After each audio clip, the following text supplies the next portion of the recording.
y amén. Muy bien, comencemos a estudiar, hermanos. Comencemos y vámonos por favor al libro de Éxodo. Vamos a comenzar por ahí, libro de Éxodo, si son tan amables.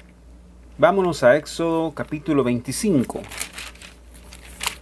Vamos a retomar de donde estamos y estamos aprendiendo cosas maravillosas en el arca del pacto, en el ámbito de la cabeza, ¿cierto? El arca del testimonio también, como lo traducen algunos títulos de algunas Biblias. Y seguimos aprendiendo a través del estudio del tabernáculo de Moisés. Ha sido un estudio bastante extenso, gracias al Señor. Tenemos años prácticamente en esto y realmente no tenemos prisa. Estamos aprendiendo lo más que podemos de estos principios y lecciones espirituales que son muy, muy importantes en nuestro caminar y en nuestro seguir a Cristo, ¿verdad? De eso se trata el tabernáculo, crecimiento espiritual en realidad. De eso es que habla, ¿verdad? De eso es que trata. Y entonces estamos aprendiendo en el arca del pacto. Y vamos a leer el capítulo 25, versículo 10 en adelante. Harán también un arca de madera de acacia, cuya longitud será de 2 codos y medio, su anchura de codo y medio, y su altura de codo y medio. Y la cubrirás de oro puro por dentro y por fuera. Harás sobre ella una cornisa de oro alrededor. Fundirás para ella 4 anillos de oro, que pondrás en sus 4 esquinas, 2 anillos a un lado de ella y 2 anillos al otro lado.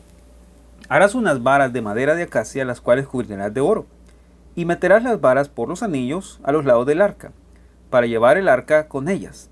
Las varas quedarán en los anillos del arca, no se quitarán de ella. Vamos hasta el versículo 15, ¿verdad? ¿Qué estamos aprendiendo ahí? Estamos tratando de estudiar las características del arca del pacto, ¿verdad? Y específicamente estamos hablando sobre estas características, detalles que tenía, ¿verdad? Como por ejemplo su material, la forma en la que estaba hecha, con qué estaba cubierta, porque estaba cubierta de oro, ya lo leyeron ustedes.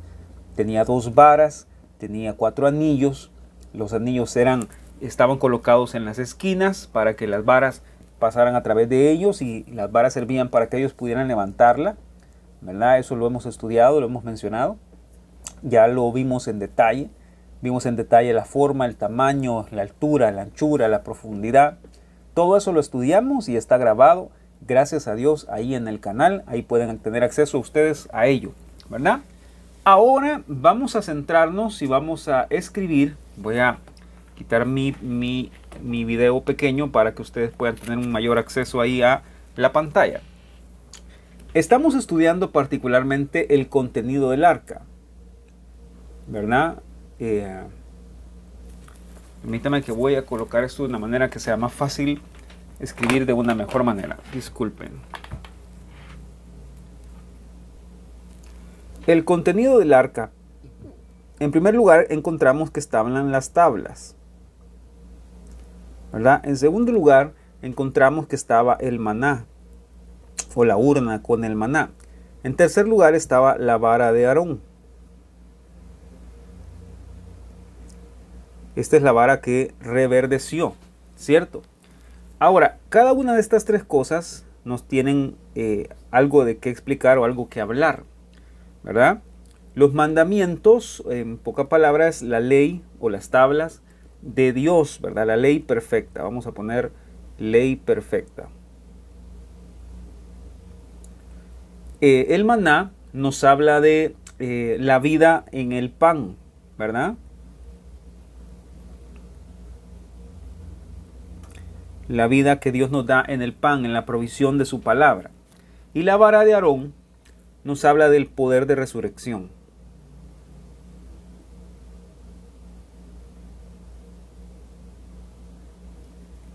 ¿Ok? Ahora bien, quiero mencionar estas cosas para que ustedes puedan tener también presente lo siguiente. Si bien es cierto, estas cosas nos hablan de la parte de Dios proveyendo al hombre, también nos hablan de otra cosa, ¿ok?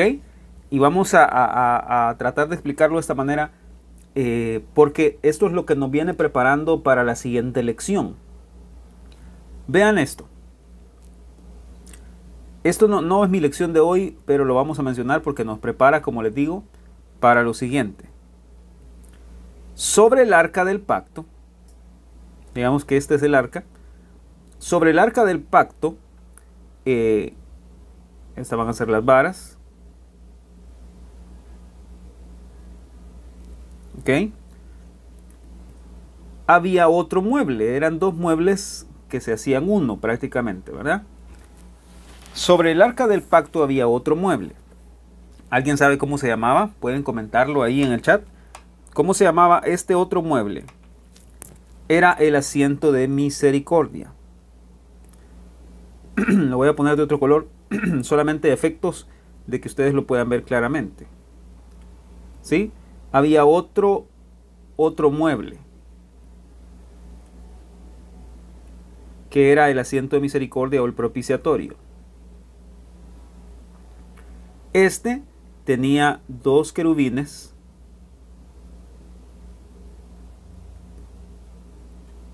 que extendían sus alas y se tocaban. ¿Ok? Entonces, ¿qué es lo que pasaba? Este asiento de misericordia o propiciatorio, que era el otro mueble, vamos a poner aquí arca y aquí vamos a poner propiciatorio. Oigan esto, ¿se recuerdan que dentro del arca estaban las tablas que no habían sido rotas o las tablas que no estaban quebradas? Esto lo vimos en nuestra lección anterior, hace 15 días. Estaba la urna con el maná, ¿verdad? Y estaba la vara de Aarón que reverdeció. ¿Sí?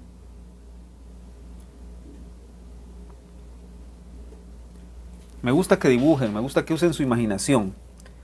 Sobre el propiciatorio, el día de la expiación, el sumo sacerdote entraba, según Levítico 16, y rociaba la sangre sobre el propiciatorio, ¿verdad? Que sería sobre este lugar.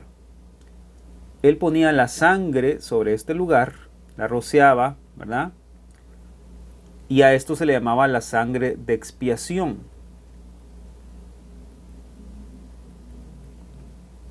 ¿Me van siguiendo? Sangre de expiación. ¿Qué hacía la sangre de expiación? ¿O cuál era el objetivo de la sangre de expiación? Era lograr el perdón o ser cubiertos los pecados del pueblo. ¿Están ahí? Ese era el objetivo que el Señor, por el cual el Señor les había dado el día de la expiación. Que fueran cubiertos los pecados de la nación por un año entero. Por eso el único día en que el sumo sacerdote en todo el año entraba al lugar santísimo a rociar la sangre era conocido como el día de la expiación o el día del Yom Kippur, porque él ponía sangre de expiación. Y ya lo hemos estudiado en otras ocasiones, la pastora también lo ha enseñado. Ese día eran dos machos cabríos, ¿se recuerdan? Uno que era sacrificado, el otro que era enviado al desierto.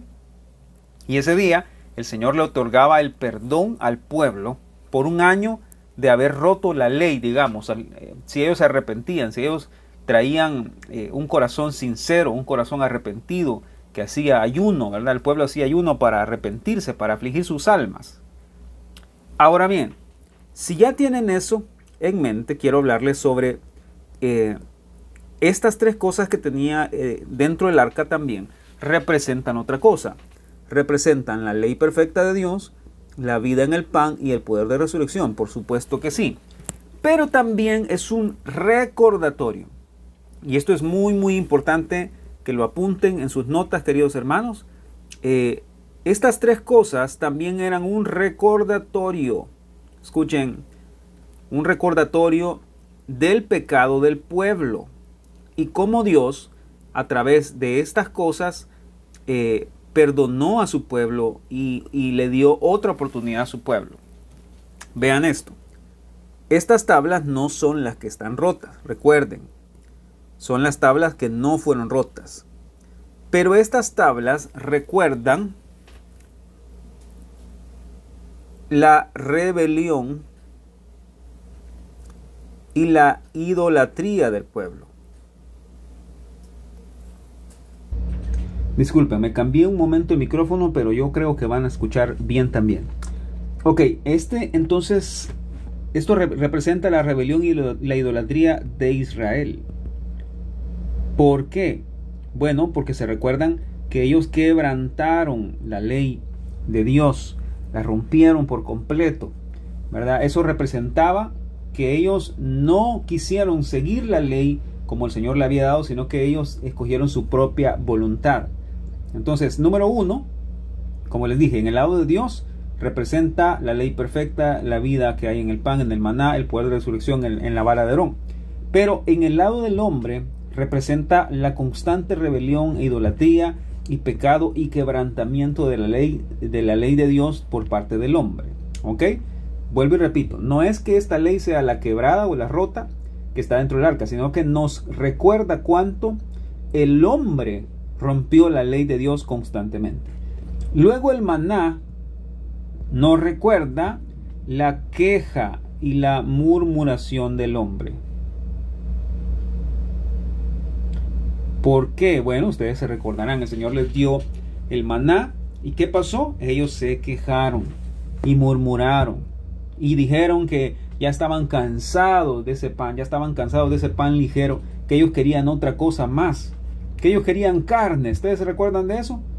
Entonces el maná dentro del arca representa la queja y murmuración del pueblo también, ¿verdad? Quiero ser muy enfático, muy claro. Este arca representa a Jesucristo, sí, es cierto. Y como Cristo cumplió la ley perfecta, sí. Como Cristo es el pan de vida, sí. Y como Cristo es el poder de resurrección, ¿verdad? La resurrección y la vida. Pero estoy hablando del lado del hombre. En el lado del hombre no representa, por así decirlo, que nosotros somos perfectos.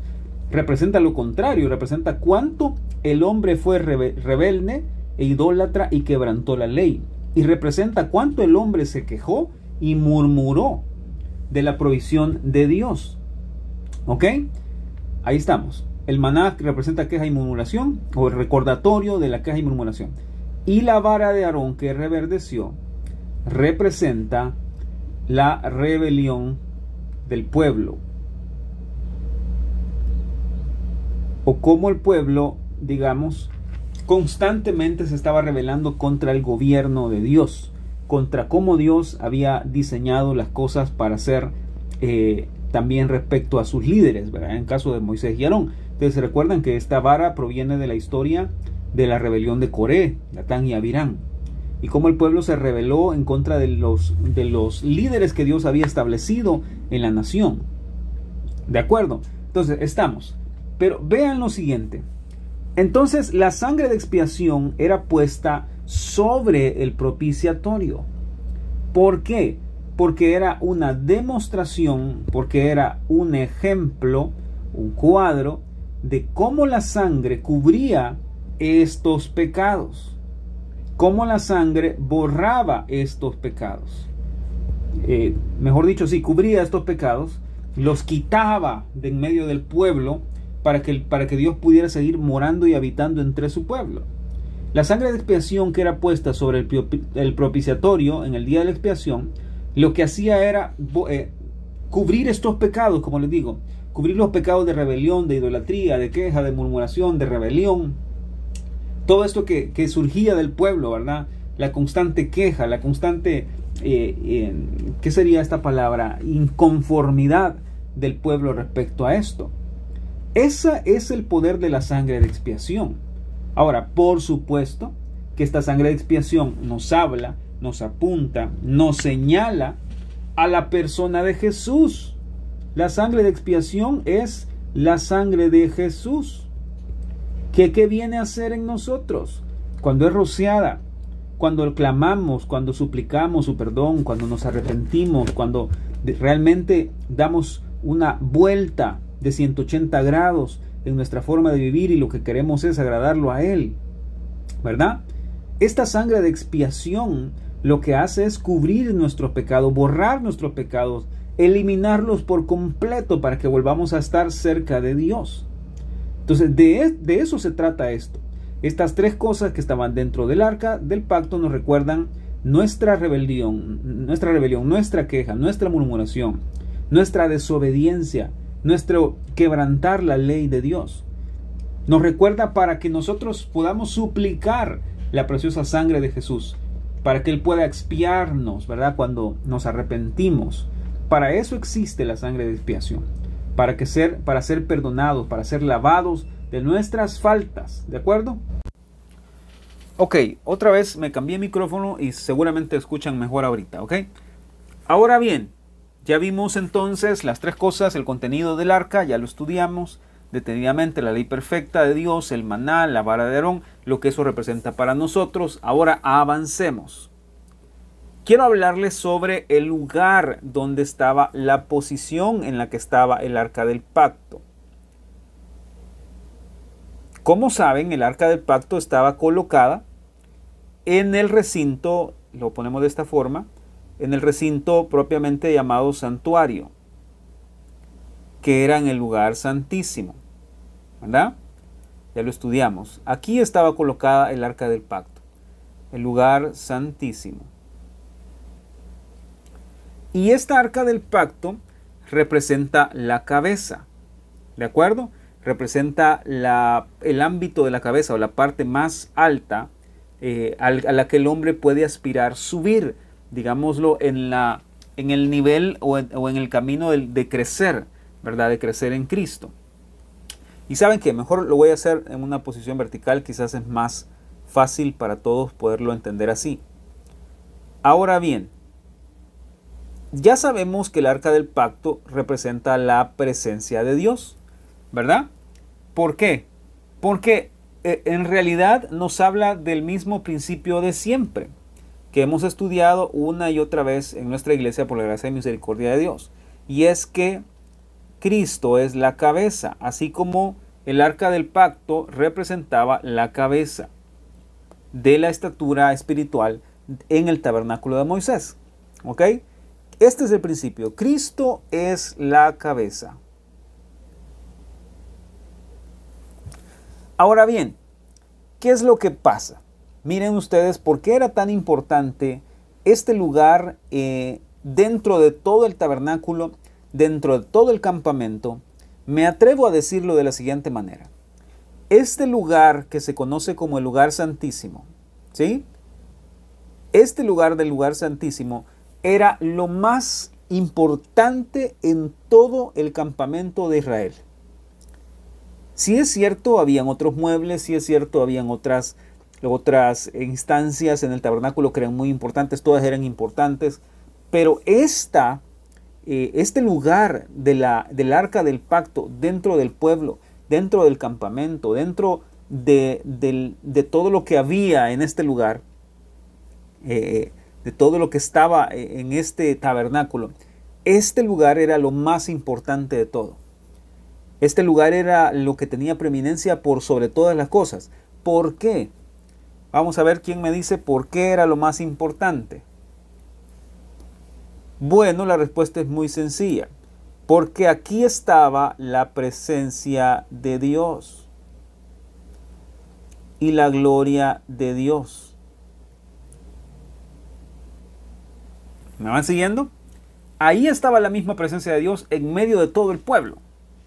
En medio de todo lo que el pueblo vivía, hacía en sus rutinas diarias, en sus actividades diarias, en su mover, en su caminar, cuando quedaban a descansar en un lugar. Todo tiene que ver con la presencia de Dios. Todo tiene que ver con la gloria de Dios. La gloria de Dios estaba en medio de ellos. Ok, les voy a dar una cita para que lo puedan ver claramente. Vámonos por favor a Éxodo capítulo 25. Ahí mismo donde estábamos, ya vamos a leer otras citas más, no se preocupen, hoy vamos a estudiar muchas cosas, si el Señor lo permite, con nuestra Biblia también, y vamos a ver algunos ejemplos. Pero vámonos ahorita a Éxodo 25, por favor. Versículo 8, ahí mismo. Escuchen lo que dijo el Señor, por favor.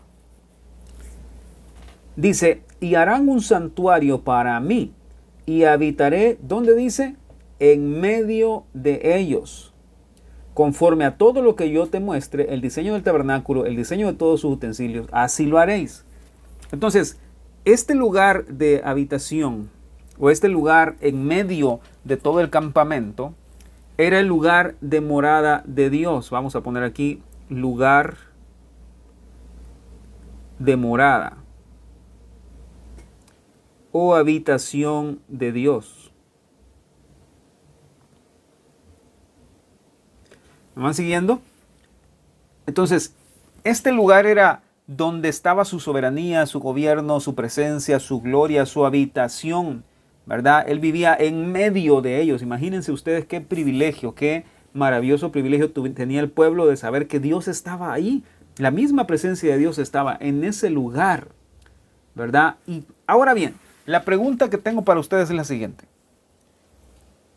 ¿Qué representaba o qué significaba para el pueblo que Dios morara entre ellos? ¿Se habían puesto ustedes a pensar en eso? ¿Qué representaba que Dios morara en medio? Tengan presente, por favor, esta palabra, esta frase, en medio de ellos. Eso es importante que lo puedan ver. Él vivía y moraba en medio de ellos. Bueno, eso significa que él deseaba ser la cabeza de ellos. Él deseaba ser el rey para ellos. Él deseaba ser lo que rigiera sus vidas, dirigiera por completo sus vidas. Resulta ser, queridos hermanos, que como ya aprendimos, el arca del pacto nos habla de Jesucristo, es la persona de Jesucristo. Él es el arca de Dios, ¿verdad? Si entienden eso, van a comprender mejor qué es lo que pasa cuando Cristo crece en nosotros, cuando Él es formado en nosotros a tal grado que Él se convierte en la cabeza, que su gobierno, su dirección, su soberanía se convierte en la cabeza en nuestra vida. Y de hecho, de eso se trata todo este tema que estamos aprendiendo. ¿Qué significa que Cristo sea la cabeza? ¿O qué sucede cuando Cristo viene a ser la cabeza? ¿Lo están viendo? O dicho de otra manera, ¿qué es lo que pasa cuando comprendemos que es la soberanía de Dios, la presencia de Dios, la gloria de Dios, la que mora en medio de nosotros, en medio de nuestro tabernáculo, en medio de nuestro corazón? Cuando Cristo es el centro, cuando Cristo se convierte en el centro de nuestra vida, ¿qué es lo que pasa, queridos hermanos? ¿Qué es lo que sucede cuando le damos un lugar de morada a Cristo en nuestro corazón, en el centro de nuestro corazón? Ahí en medio de todo nuestro campamento, en medio de todo nuestro tabernáculo, de todo nuestro templo. Cuando lo hacemos a Él, lo primero, lo principal, lo más importante, lo central, lo que vive en medio, queridos hermanos, ¿qué sucede? Eso es lo que vamos a estudiar ahorita. Resulta ser que cuando el pueblo, queridos hermanos, cedía el control a la soberanía de Dios, cuando el pueblo cedía el control a lo que Dios decía, a lo que Dios diseñaba, preparaba para ellos, ¿ok? Ellos encontraban una cosa. Lo voy a poner aquí en otro color para que ustedes lo puedan apuntar también. Ellos encontraban una cosa cuando ellos dejaban que Dios morara en medio de ellos y los guiara y dirigiera sus pasos y les dijera lo que debían hacer y lo que no debían hacer, y lo consultaban y él les daba esa dirección amorosa. Ellos encontraban paz.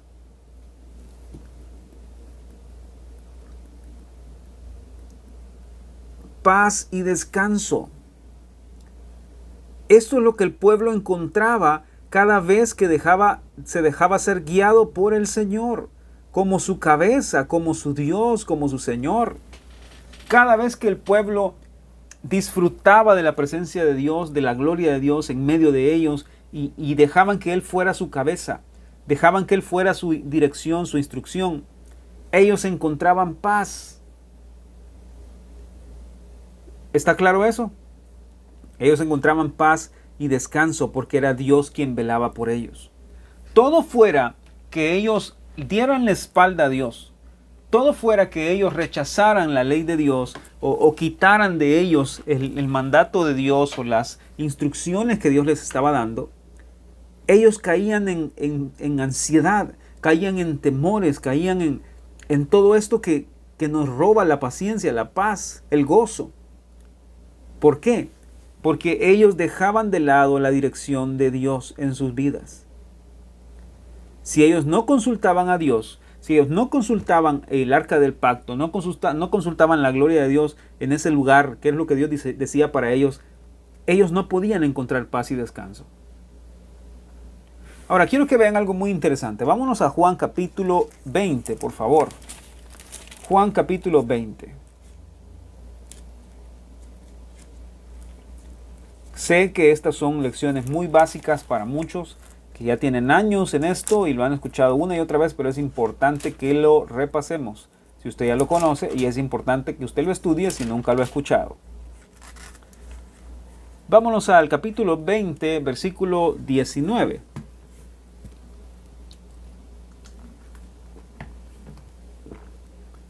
Cuando lo tengan, me ponen un fuerte amén. Entonces, quiero hablarles ahora sobre lo que pasa. Entonces, ya vimos la parte de la sombra tipo figura de cómo Dios moraba con su pueblo y le daba paz y descanso a su pueblo. Ahora quiero que vean qué es lo que pasa cuando dejo que Cristo sea la cabeza en mi vida. ¿Qué es lo que Él trae a mi vida con su presencia? ¿Listos? Vamos. Cuando llegó la noche de aquel mismo día, el primero de la semana, estando las puertas cerradas en el lugar donde los discípulos estaban reunidos por miedo de los judíos, vino Jesús. Ok, pongan atención ahí por favor, porque dice, estaban reunidos por miedo de los judíos, ¿verdad? Vino Jesús y puesto en medio. ¿Qué dice esa palabra? En medio. Miren ustedes, que les dije que señalaran esa palabra y que le pusieran atención porque es importante. Puesto en medio de ellos, les dijo, paz a vosotros. Y cuando les hubo dicho esto, les mostró las manos y el costado. Y los discípulos se regocijaron viendo al Señor. Entonces Jesús les dijo otra vez, paz a vosotros. Como me envió el Padre, así también yo os envío. Y habiendo dicho esto, sopló y les dijo, recibid el Espíritu Santo. A quienes remitiereis los pecados, les son remitidos. A quienes se los retuviereis, les son retenidos. Ahora, recuerden algo, hermanos. Estos discípulos que estaban en este lugar donde Cristo se apareció, vamos a utilizar nuestra pizarra nuevamente. Supongamos que aquí estaban ellos, ¿verdad? Estaban los discípulos, ahí van a disculpar los dibujos, pero no tenemos tiempo para dibujar mejor. Los discípulos estaban reunidos en un lugar a puerta cerrada, ¿verdad? Ellos estaban con temor, dice que tenían miedo de los judíos. Entonces, resulta ser que ellos venían de unos días muy tormentosos, muy traumáticos. Habían visto morir a Jesús, habían visto, huyeron muchos de ellos, ¿verdad? La mayoría huyó cuando vieron a Jesús. María Magdalena y las otras Marías y las otras mujeres siguieron a Jesús. María, como ya estudiamos en el Domingo de Resurrección, siguió a Jesús hasta el lugar donde lo enterraron. Pero los discípulos habían tenido unos días horrorosos en términos de que toda su fe, toda su confianza fue probada al ver a su maestro morir. Luego pasó la resurrección en Juan capítulo 20 y tampoco comprendían a ciencia cierta qué es lo que había pasado. Estaban intimidados, tenían temor acerca de lo que sucedería, ¿verdad? Y a ustedes lo acaban de leer, ellos estaban con miedo a los judíos. Ellos tuvieron días de temor, de incertidumbre, ¿verdad? La muerte de Jesús, la resurrección de Jesús, que no comprendían bien todavía. Todavía no había sucedido algo extraordinario en lo que ellos pudieran entender realmente lo que estaban viviendo. Así es que el hecho de que Jesús, y lo voy a poner de otro color, vamos a ver de este color tal vez, el hecho de que Jesús apareciera en medio de ellos, ¿sí? El hecho de que Jesús apareciera en medio de ellos con el poder de resurrección, ¿sí? Porque Jesús apareció en medio de ellos ya resucitado. Esta fue una de las veces que Jesús apareció a sus discípulos después de haber resucitado de entre los muertos. Resulta ser que Jesús aparece entre ellos con un propósito.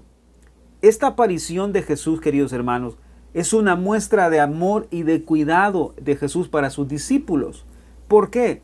Miren la primera frase que Jesús les dice a sus discípulos esa vez que se les apareció a puertas cerradas, ¿verdad? Estaban en una casa, estaban en un lugar, no había forma en la que nadie pudiera entrar porque estaban encerrados. Jesús aparece, ¿dónde dice? En medio. Miren ustedes. A ver, vamos a poner en otro lado. Aparece en medio de ellos. Curioso, ¿verdad?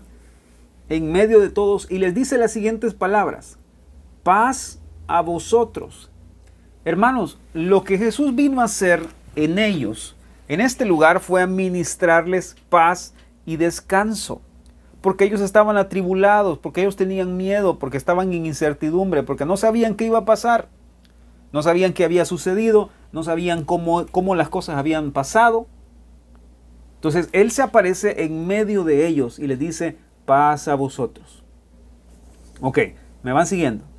Ahora, avancemos al versículo 24. Resulta ser que había un tipo, una personita, que es muy famosa, muy conocida por todos, que se llama Tomás. Dice el versículo 24. Pero Tomás, uno de los 12, llamado Dídimo, no estaba con ellos cuando Jesús vino. ¡Wow! Escuchen eso. Todos estaban encerrados en este cuarto cuando Jesús apareció en medio de ellos y le dijo paz a vosotros, a ministrarles descanso, paz, a ministrarles confianza, porque ellos tenían miedo, estaban atemorizados. Pero Tomás no estaba ese día. No estaba cuando Jesús apareció. Le dijeron, pues, los otros discípulos, al Señor hemos visto. Él les dijo, si no viere en sus manos la señal de los clavos, y metiere mi dedo en el lugar de los clavos, y metiere mi mano en su costado, no creeré. 8 días después, estaban otra vez sus discípulos dentro, y con ellos Tomás. Ok, entonces vean esto. Hay 2 apariciones aquí en este texto que estamos leyendo. ¿Lo vieron? La primera fue cuando estaban todos menos Tomás. Y Jesús aparece, les ministra paz, les ministra descanso y reposo a todos porque estaban atemorizados. Pero Tomás no estaba. Por lo tanto, Tomás no creía lo que le estaban diciendo. 8 días después, dice el versículo 26, estaban otra vez sus discípulos dentro y con ellos Tomás. Luego Jesús, estando a las puertas cerradas, se puso en medio otra vez. Por segunda vez, miren, se puso en medio y les dijo, paz a vosotros. Luego dijo a Tomás, pon aquí tu dedo y mira mis manos, y acerca tu mano y métela en mi costado, y no seas incrédulo, sino creyente. Qué reprensión, ¿verdad, hermanos? Entonces Tomás respondió y le dijo, Señor mío y Dios mío. Jesús le dijo, porque me has visto, Tomás, creíste. Bienaventurados los que no vieron y creyeron. Ahora, si se dan cuenta, en estos versículos encontramos que Tomás no había estado la primera vez. Por lo tanto, Tomás no podía creer. Entonces Dios muestra su amor aquí con Tomás y con los demás discípulos porque hace exactamente el mismo tipo de aparición la primera y la segunda vez. Dice, apareció en medio de ellos para ministrarles paz, para ministrarles descanso, porque sabía que estaban atribulados. Ahora, ¿qué creen? Resulta ser que lo que les estoy tratando de decir es que es exactamente el mismo principio o el mismo ministerio o el mismo resultado del arca del pacto en el Antiguo Testamento con lo que Jesús hizo en el Nuevo Testamento con sus discípulos. Es el mismo principio.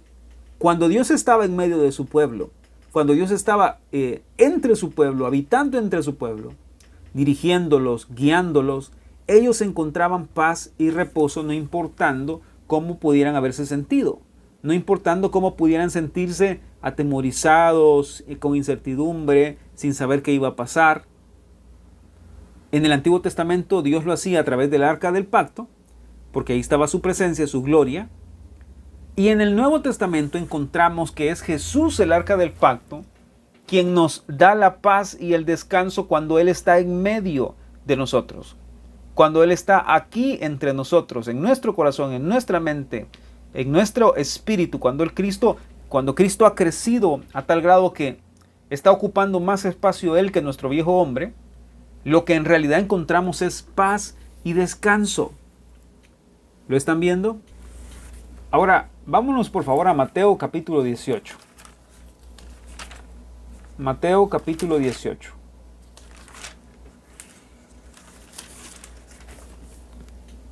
Vamos a ver, Mateo 18, déjenme ver qué versículo les leo.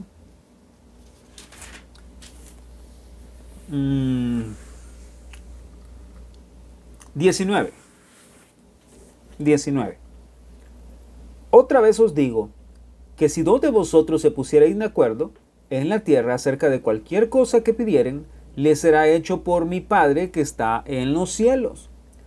Vean por favor, porque donde están 2 o 3 congregados en mi nombre, ahí estoy yo en medio de ellos. ¿Qué les parece? Ahí está la palabra otra vez, en medio. Donde 2 o 3 están congregados en mi nombre, ahí estoy yo en medio de ellos. Cristo, nuestro Señor Jesucristo, cuando viene a morar en medio de nosotros, cuando viene a morar en nuestra congregación, cuando viene a morar en nuestro corazón y le damos el trono, el lugar más preeminente en nuestra vida, lo central, lo principal, Él trae su paz, Él trae su descanso en medio de cualquier circunstancia en la que estemos atravesando, sea de temor, de incertidumbre, sea de que no sabemos qué va a pasar, sea de que no entendemos lo que está sucediendo a nuestro alrededor. Cuando Él es la cabeza, cuando Él viene a ser lo principal para nosotros, Él trae su paz y su descanso. Él viene y dice: paz a ustedes, paz a vosotros. No tengan temor, no tengan miedo. Yo estoy en medio de ustedes. Eso es lo que pasa cuando 2 o 3 se reúnen en su nombre. Cuando 2 o 3 nos reunimos en su nombre, Él está en medio de nosotros. Por el otro lado de la balanza, cuando yo lo hago a un lado, cuando, como por ejemplo en Apocalipsis, ¿verdad? Una de las iglesias lo ha sacado y Él dice: yo estoy a la puerta y llamo. Lo han sacado porque lo quitaron del trono. Lo han sacado porque lo quitaron de en medio. Lo quisieron hacer a un lado. Entonces, cuando eso pasa, perdemos nuestra paz, nuestro reposo y nuestro descanso. En cambio, cuando Cristo está en medio de nosotros, cuando Cristo mora entre nosotros, cuando Él tiene su habitación en nosotros, queridos hermanos, podemos encontrar descanso en nuestras almas. ¿Lo están viendo? Ok, vámonos ahora por favor a Números capítulo 10. Vamos avanzando en el tiempo y no queremos que el tiempo nos consuma, así es que avancemos rapidito por favor a Números capítulo 10.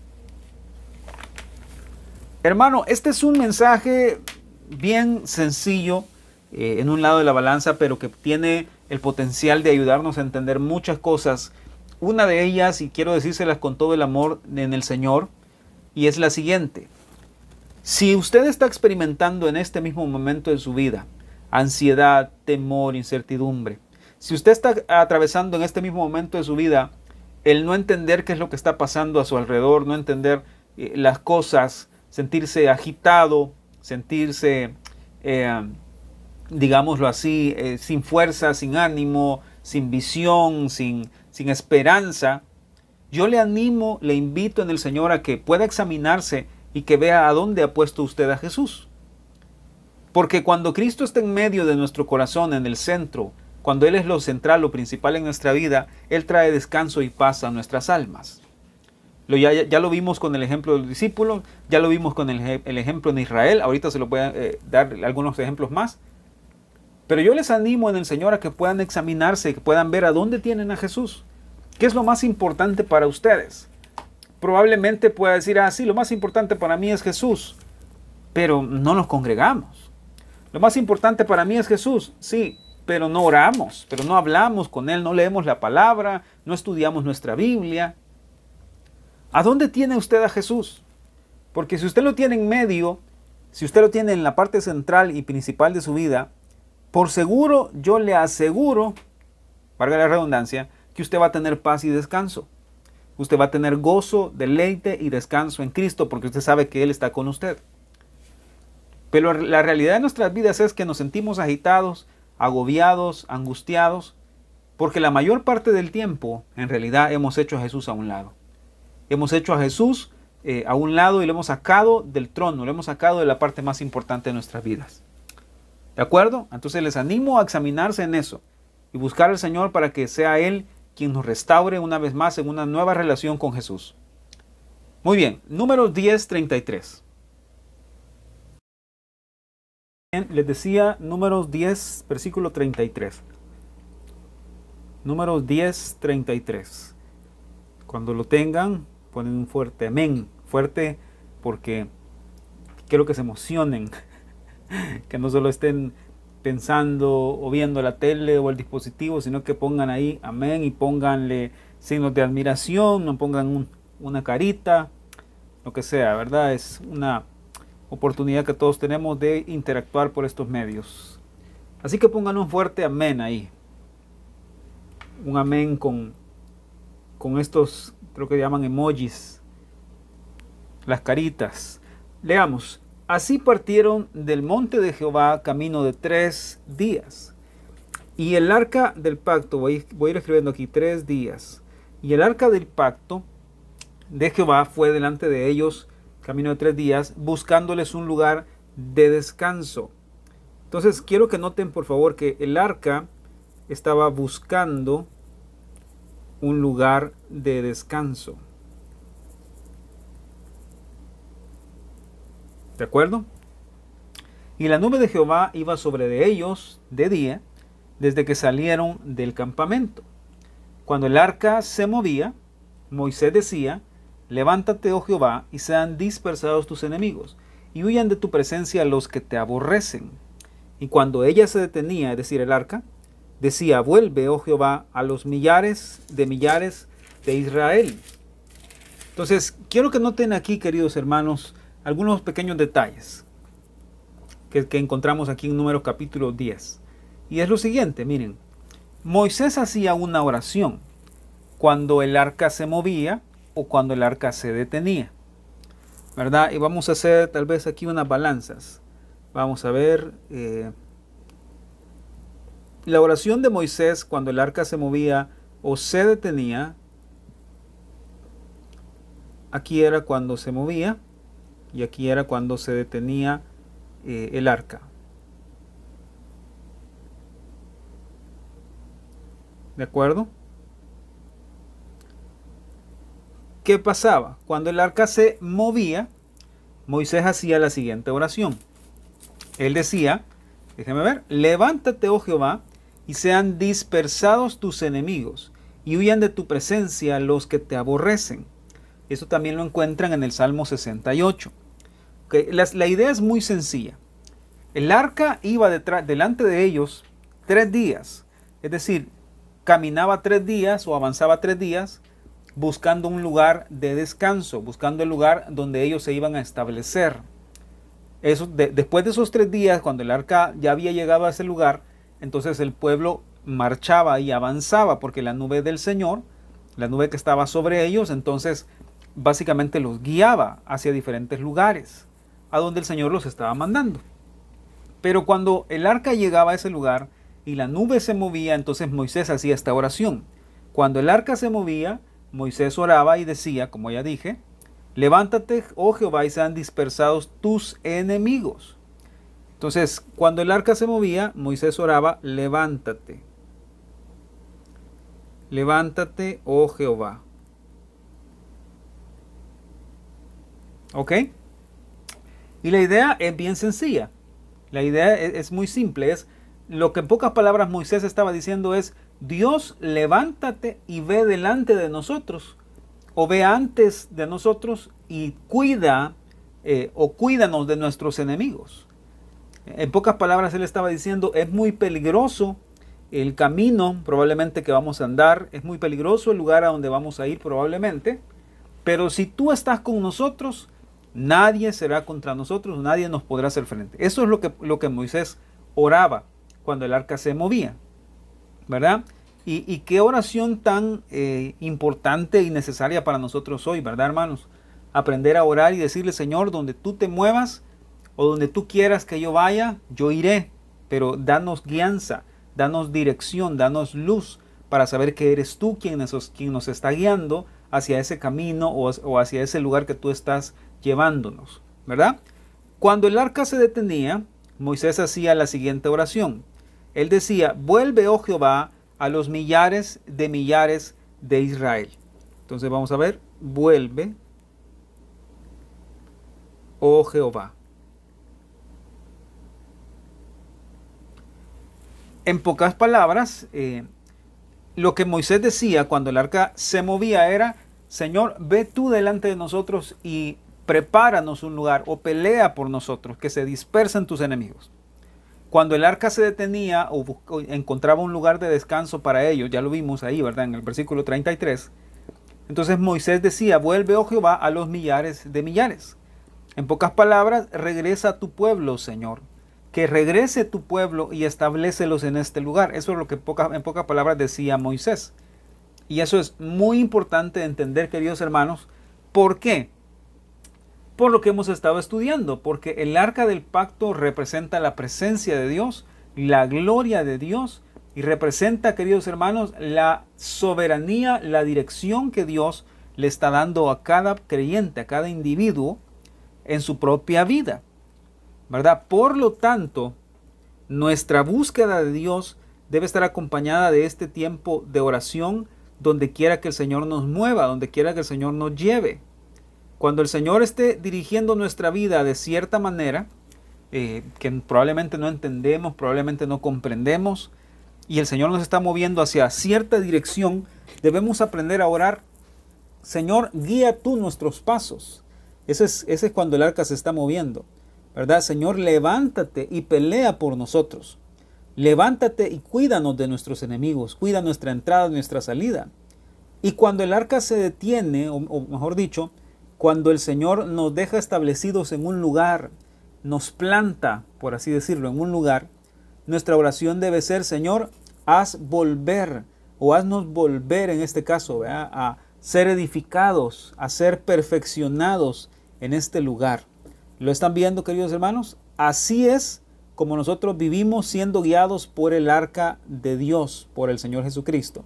Ya les digo, cuando el Señor nos mueve de un lugar, ¿verdad?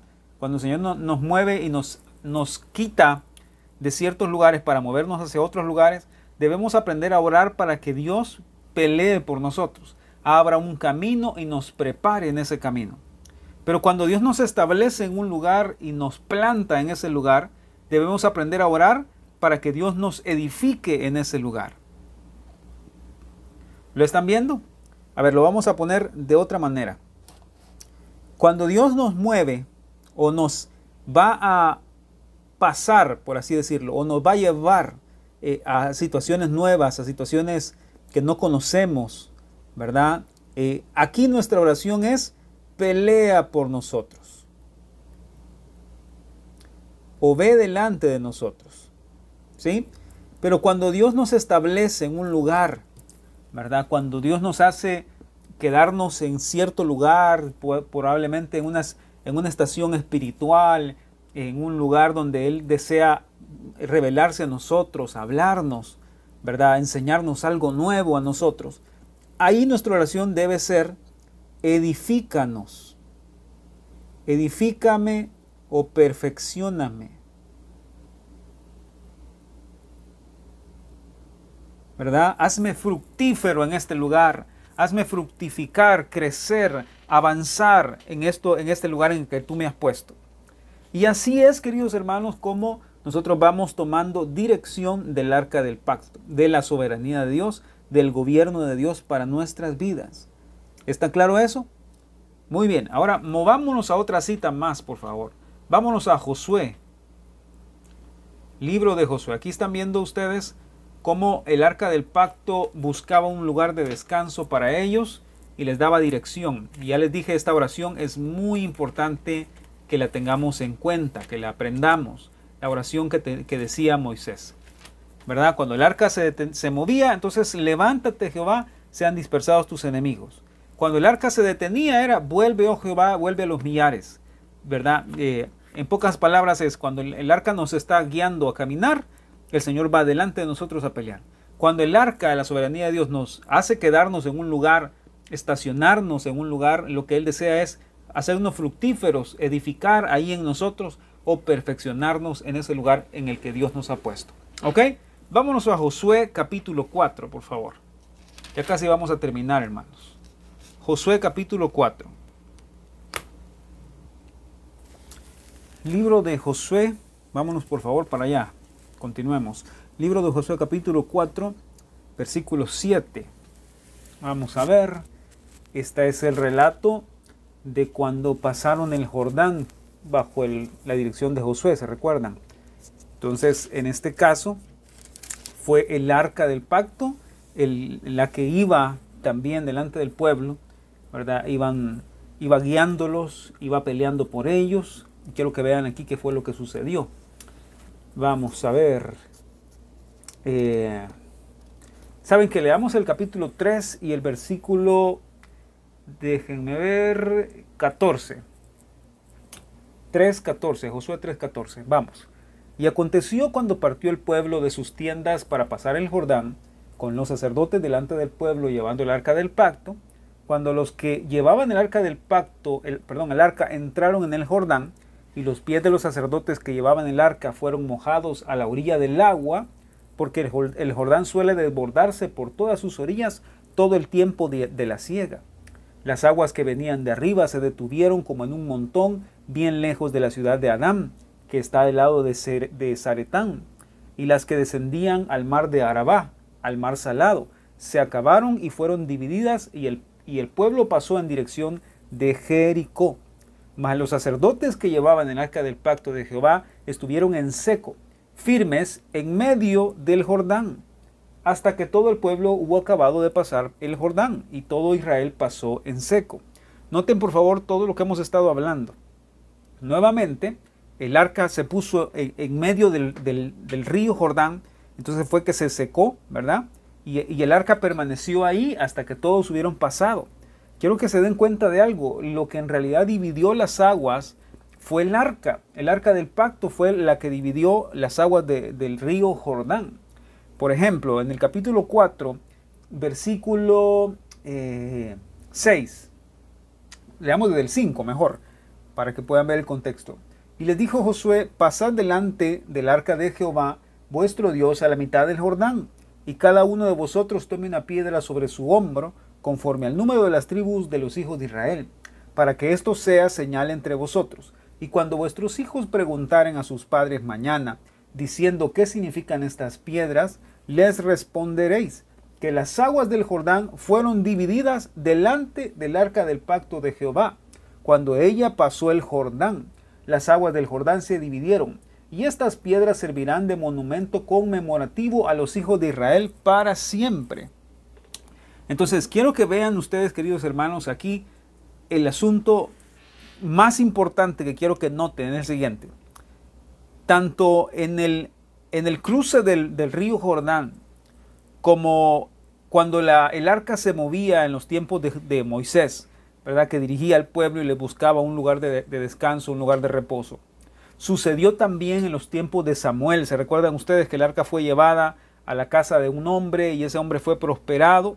Entonces también fue llevada al lugar donde estaba Dagón. ¿Se recuerdan ustedes toda esa historia, verdad? Siempre nos habla del mismo principio, y es que donde Dios habita, donde Dios mora, sucede algo. Algo pasa donde Dios está. Algo sucede cuando Dios es puesto en el trono, en el primer lugar. Algo sucede. Entonces, queridos hermanos, es muy importante que entendamos eso, ¿verdad? Es muy importante. ¿Por qué? Porque, queridos hermanos, cuando entendemos que Dios es la cabeza, que Dios está en control, que Dios es quien gobierna, encontramos paz, descanso. Algo puede suceder en nuestra vida. El arca del pacto fue la que abrió el mar, el río Jordán. Entonces, estamos hablando que es la dirección de Dios, la guianza de Dios en su gobierno, en su palabra, la que puede guiarnos, puede darnos dirección hacia dónde irnos, hacia dónde encontramos descanso, dónde encontramos reposo. Entonces quiero que lo noten y que les quede grabado en el corazón, queridos hermanos, que cuando el arca se mueve, cuando la presencia de Dios, la gloria de Dios nos está dirigiendo hacia un lugar en su soberanía, debemos orar y decirle: Señor, pelea por nosotros. Sé tú quien vaya delante de nosotros guiando nuestros pasos. Y cuando el arca se detiene o nos detiene en un lugar, entonces nosotros tenemos que aprender ahí a decir: edifícame, Señor, perfeccióname, hazme fructificar en este lugar donde tú me has traído, ¿verdad? Y ese es el principio del arca del pacto. Ahora bien, ¿qué es lo que pasa con eso, queridos hermanos? Para terminar, vámonos a Apocalipsis capítulo 5. Apocalipsis 5. Con eso terminamos esta noche. Es increíble lo que podemos aprender acerca del arca del pacto. Y les tengo una noticia. Revisando en las notas, prácticamente este y el otro jueves, si el Señor nos da vida, vamos a terminar los 7 muebles del tabernáculo. Con lo que estamos aprendiendo hoy y la otra semana, si el Señor nos da vida, vamos a terminar los 7 muebles. Ya los habremos estudiado todos en detalle, ¿verdad? El altar del holocausto, la fuente de bronce, el altar del incienso, el candelero de oro, la mesa de los panes, el arca del pacto. Y la otra semana, si el Señor nos presta vida, vamos a estudiar el propiciatorio. Y con eso terminamos los 7 muebles. Pero nos falta trabajar y continuar estudiando lo que estaba alrededor del tabernáculo. Los campamentos o el campamento de las tribus de Israel. Cómo estaban ubicados, cómo estaban colocados, cómo se ordenaban, cómo marchaban. Todo eso lo vamos a estudiar de aquí en adelante, si el Señor lo permite. Y vamos a trabajar también estudiando los sacrificios. Eso es lo que nos espera en las próximas semanas. Yo les invito a no perderse estos estudios. ¿De acuerdo? Apocalipsis 5, por favor. En resumen, así, queridos hermanos, como el arca del pacto estaba situada en el lugar santísimo, en medio, en la parte principal, en la parte central, en la parte más importante del tabernáculo, del campamento, así Jesús está en medio de sus hijos, en medio de nosotros, en medio de sus seguidores. También está en medio del trono de Dios. Miren ustedes qué impresionante. Y bendecimos al Señor por la vida y el trabajo de la hermana Hicks, ¿verdad? Que estudió todo esto y lo plasmó en este precioso libro de la preciosa gema. Ya según las notas, como les digo, vamos al 70% del libro. Lo hemos recorrido página por página, punto importante por punto importante. Así es que les invito de verdad a no perderse nada de todos estos estudios. Vamos a Apocalipsis 5:6. Dice lo siguiente. Tengan en cuenta, estamos aprendiendo de cómo Cristo mora o habita en medio de su pueblo, en medio de sus creyentes, en medio de sus seguidores, ¿verdad? Dice: y miré, y vi que en medio del trono y de los 4 seres vivientes y en medio de los ancianos estaba en pie un cordero como inmolado, que tenía 7 cuernos y 7 ojos, los cuales son los 7 espíritus de Dios enviados por toda la tierra. Esto lo hemos estudiado en el pasado, cuando estudiamos el candelero de oro. Ahí lo tienen, pueden verlo en el canal. Pero pongan atención aquí donde dice: estaba en medio del trono. El cordero estaba en medio del trono. Queridos hermanos, Cristo, el arca del pacto de Dios, habita, mora en medio de nosotros cuando nosotros le damos el trono, le damos el primer lugar, la parte más importante, la parte central de nuestra vida, ¿verdad? Y hago un llamado aquí, queridos hermanos, a que nos examinemos delante de Dios para ver cuál es el lugar que le estamos dando a Dios en nuestra vida. Queridos hermanos, esto es muy importante, porque en el mismo nivel, queridos hermanos, en que nosotros le damos el lugar a Dios, en ese nivel nosotros vamos a tener descanso, paz, gozo, plenitud con respecto a la presencia de Dios en nuestras vidas. Porque la realidad es que el libro de Santiago dice que si nos acercamos a Dios, Él se va a acercar a nosotros. Entonces, eso es muy importante tenerlo en cuenta. Hermanos, yo de verdad les animo, les exhorto en el Señor a que podamos poner nuestra vida delante del Señor. Poner nuestra vida delante del Señor y suplicar misericordia si lo que hemos hecho en realidad ha sido hacerlo a un lado, a Él, quitarlo del trono, ¿verdad? Y quitarle la corona como rey de nuestra vida y dársela a nuestro corazón, a nuestro viejo corazón, o dársela a nuestra propia voluntad. Porque el arca del pacto, que es la soberanía de Dios, el gobierno de Dios, Lo único que desea en realidad es llevarnos a una tierra de bendición, es llevarnos a una tierra de plenitud en Él. Es que lo único que busca es guiarnos, darnos dirección, darnos luz respecto a lo que debemos hacer, ¿verdad? El arca del pacto, queridos hermanos, el gobierno de Dios por nosotros, lo que busca hacer es pelear por nosotros, es enfrentarse con nuestros enemigos. Es que si nos lleva a un lugar, a estar establecidos en ese lugar, lo que Él busca hacer es edificarnos, perfeccionarnos, ¿verdad? Hacernos fructíferos donde quiera que estemos. Un ejemplo de eso, claro, lo tienen en José, ¿verdad? ¿Se recuerdan? José fue vendido por sus hermanos, lo dieron por muerto con su padre. Entonces Dios lo estableció en Egipto. El arca, por así decirlo, de la soberanía de Dios, lo estableció en Egipto. Y ahí en Egipto Dios lo edificó, Dios lo perfeccionó, Dios lo bendijo, lo fructificó. ¿Por qué? Porque lo único que José quería era agradar a Dios, era darle el primer lugar a Dios en su vida. Entonces, queridos hermanos, eso es muy importante y de verdad que yo les digo que es algo necesario en nuestra vida hoy. Si usted quiere contar con el favor de Dios, la plenitud de Dios en su vida, el descanso que sobre todas las cosas obtenemos cuando hacemos la voluntad de Dios, necesita urgentemente cederle el trono de su corazón, de su vida a Dios, ¿verdad? No pongamos a nadie ni a nada más en el trono que le corresponde a Dios. Eso es tan importante. Recuerden que el arca del pacto tenía esta corona, tenía esta cornisa, ¿verdad? Que representa una corona, la corona de un rey. Y eso es lo que nos habla es de darle el primer lugar a Dios. Es importante. ¿Cómo le doy el primer lugar a Dios? Bueno, comencemos por el tiempo que invertimos, ¿verdad? ¿En qué lo invertimos? En pensar, en meditar, en ver televisión, en los días domingo que hay pues la oportunidad de bendecir al Señor en la iglesia, recibir de su palabra. Hay personas que, tristemente lo digo, hay personas que no tienen como prioridad la iglesia, ¿verdad? Hay personas que no tienen como prioridad el estar ahí, bendecir al Señor.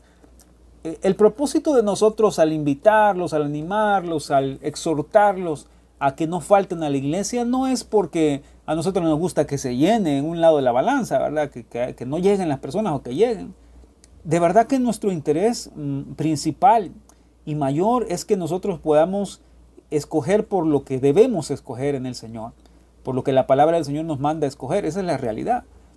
Nosotros, tanto la pastora como yo, tenemos como propósito siempre animarlos a que se congreguen, a que no dejen de ir. No es porque queremos molestarlos, algunos de ustedes, ¿verdad? No, es para que ustedes encuentren el lugar correcto donde puedan ir. Yo les digo, la otra vez les decía, están pasando un mal momento, el mejor lugar donde pueden estar es la iglesia. Están pasando un buen momento, el mejor lugar donde pueden estar es la iglesia. Están tristes, el mejor lugar donde pueden estar es la iglesia. Están alegres, el mejor lugar donde pueden estar es la iglesia. Es así. Entonces, esto es tan básico y tan sencillo de entender, queridos hermanos, con que lo podamos comprender de esta manera. ¿Qué lugar le damos a Dios en el corazón? ¿Qué lugar le damos a Dios en nuestro día, en nuestro tiempo, ¿verdad? En nuestro recurso, en nuestro esfuerzo, en nuestro diario vivir? Y así es como nosotros vamos cediéndole el lugar a Dios en nuestra propia vida, ¿verdad? A dirigir nuestros pasos conforme a su voluntad. Así es que yo les animo, este es el arca del pacto. El arca del pacto no es solamente un adorno que podamos buscar tener en la casa, ¿verdad? Por cierto, a mi esposa le regalaron una figurita del arca del pacto preciosa y ella la tiene en su escritorio. Y no es que nosotros podamos decir, me voy a ir a comprar un arca del pacto porque eso va a representar que yo le cedo el trono a Dios. No. El arca del pacto se forma aquí en el corazón.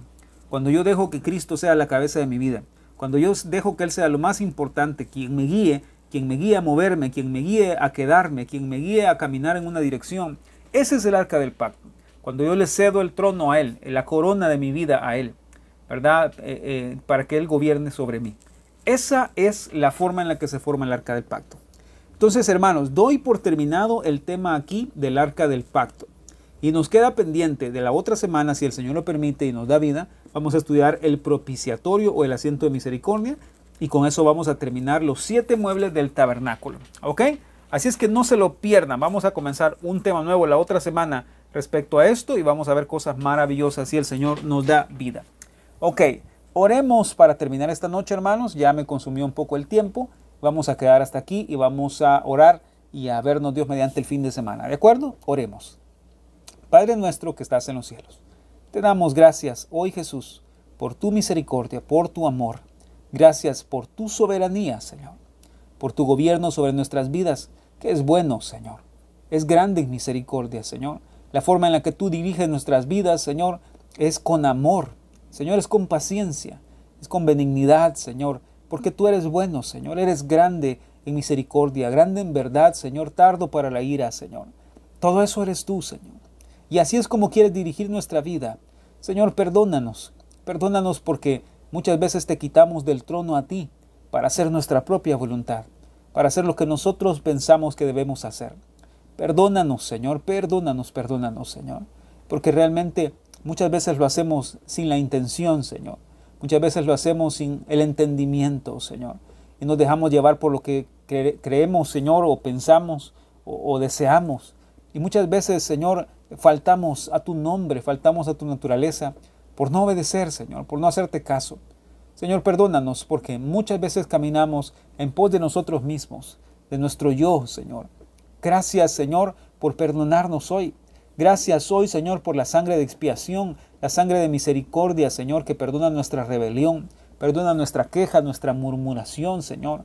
Perdona nuestra desobediencia, Señor. Gracias, Señor. Gracias por Cristo, el arca del pacto, Señor, que se está formando en nosotros. En el nombre de Jesús, yo te suplico hoy, Señor, que tú nos ayudes, Señor, a que cada día esta arca pueda ser más grande, Señor. Estas tres cosas, Señor, el maná, Señor, la palabra, la vara, Señor, que representa tu resurrección, sea formada cada día un poco más en nosotros. En el nombre de Jesús. Sobre todo yo te suplico hoy, para que tú les ayudes a mis hermanos y me ayudes a mí, Señor, a tomar elecciones por ti, decisiones por ti, aprender a decidir por lo que tú quieres que decidamos, a seguir tus pasos, Señor Dios Padre, a caminar cuando quieras que caminemos, a quedarnos cuando quieras que nos quedemos, Señor, pero que sea tu voluntad guiando nuestras vidas. En el nombre de Jesús, ayúdanos, bendito Señor, a que esta arca del pacto cada día sea más grande en nosotros, Señor, y que podamos caminar y avanzar a llegar al ámbito de tu cabeza, Señor, a crecer hasta esa estatura del varón perfecto. En el nombre de Jesús te damos las gracias, bendito Señor. Gracias por todo lo que estás haciendo en nuestras vidas y seguirás haciendo. En el nombre de Jesús te damos las gracias. Amén y amén. Hermanos, que Dios los bendiga. Pendientes ahí para los siguientes anuncios de estos próximos días. Que Dios los guarde a todos. Pasen una buena noche y nos vemos Dios mediante el fin de semana. Chao, chao a todos.